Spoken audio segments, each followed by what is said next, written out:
Welcome to my channel. So today we are on African reports.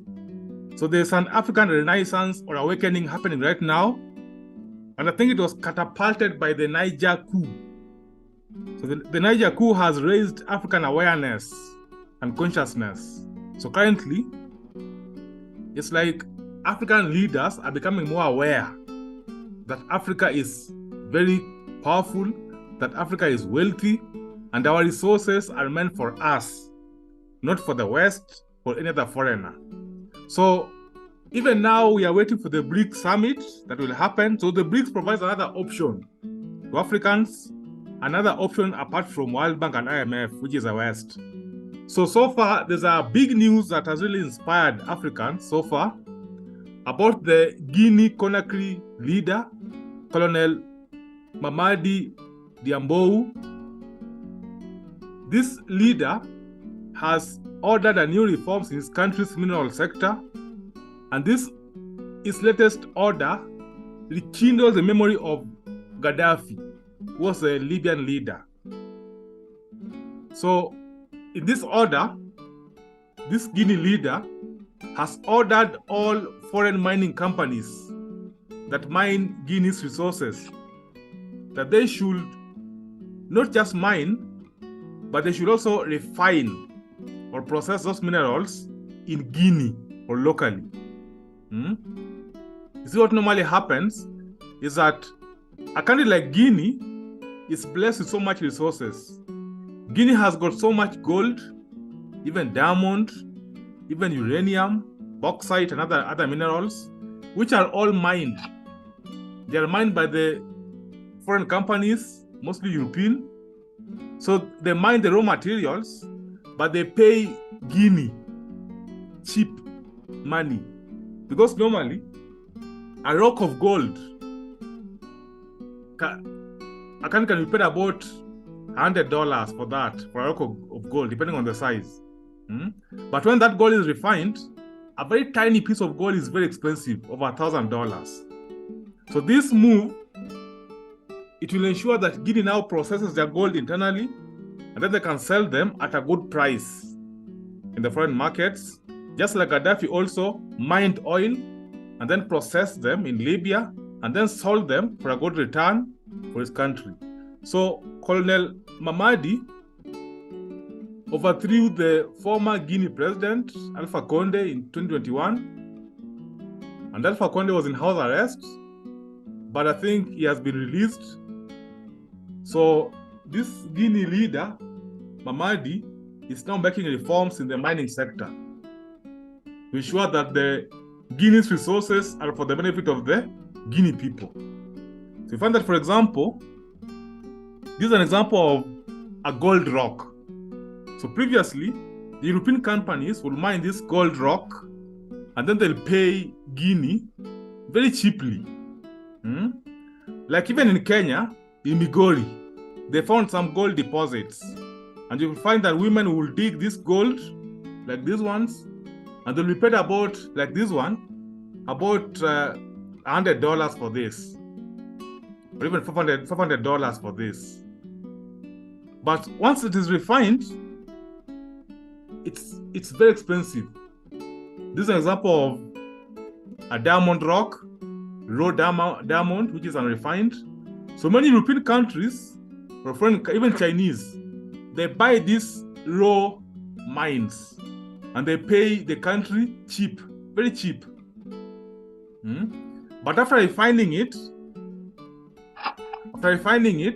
so this is a refining process, it now becomes very expensive pure gold, which is 1,000 times more expensive than the previous raw rock.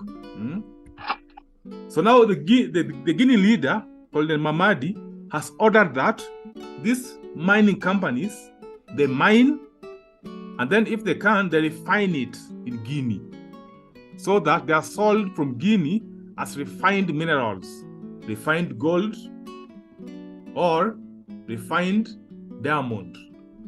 And therefore, the country gets its value for its returns. So the refined gold now will be sold at the world markets at a very good price. So like this kind of gold here,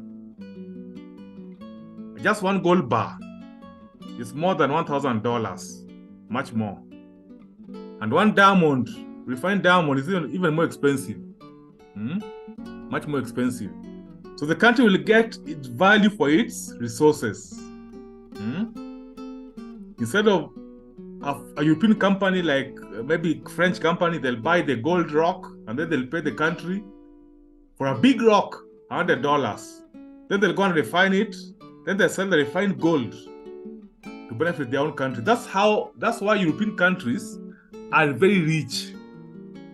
And African countries with all the resources are still poor and emaciated.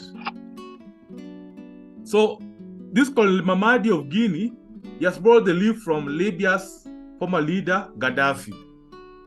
So Libya, during Gaddafi's time, they nationalized the oil resources. Libya is endowed with oil. And then they build the refineries.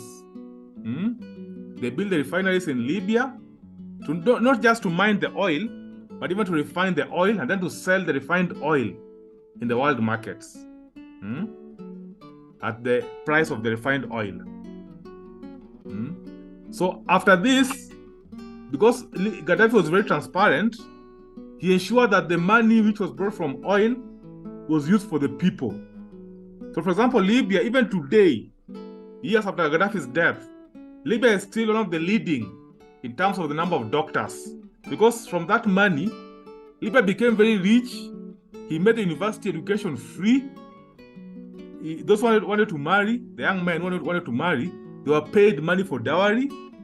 And then every person in Libya who was over 18 was getting an allowance, like $1,000 per month. That improved the living standards.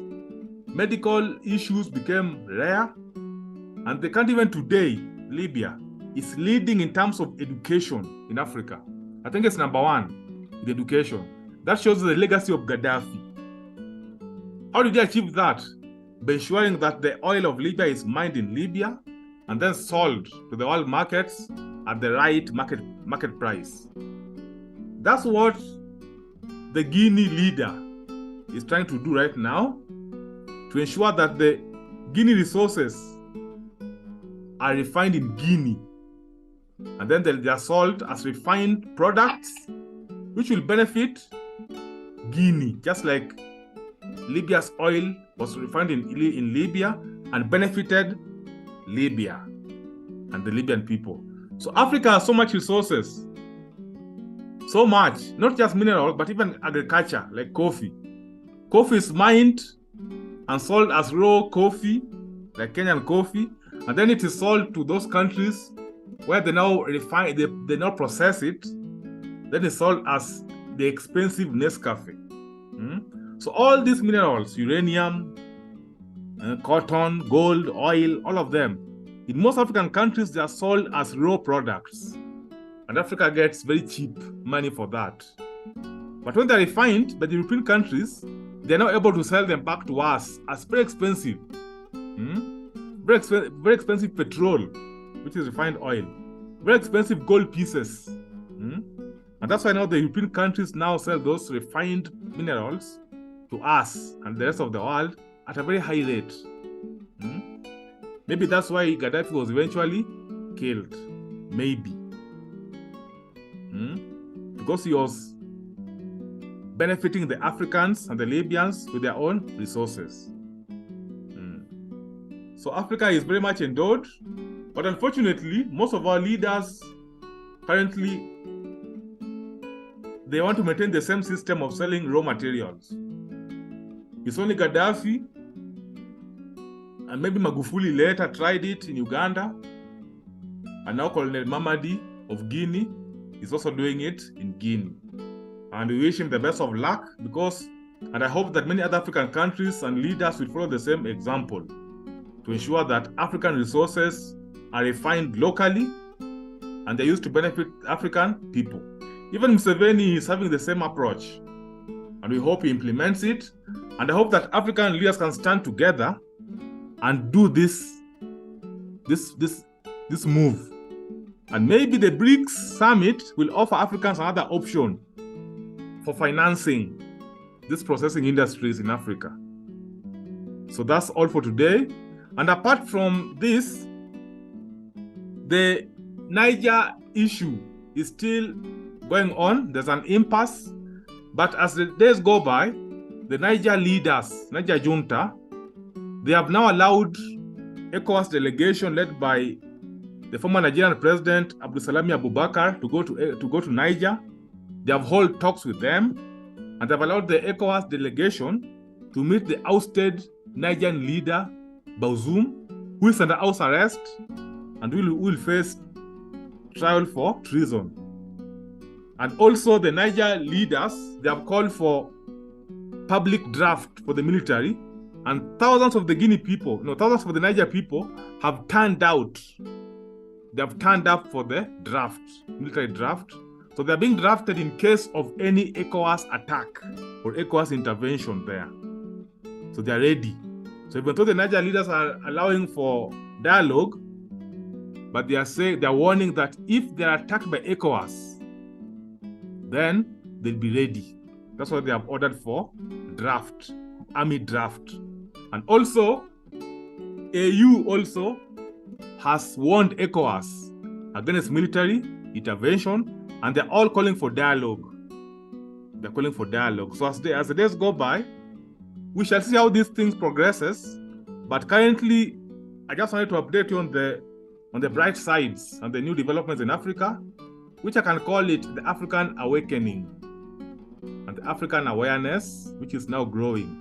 So that's all for today. Let me see your comments in the comment section. Otherwise, thank you very much.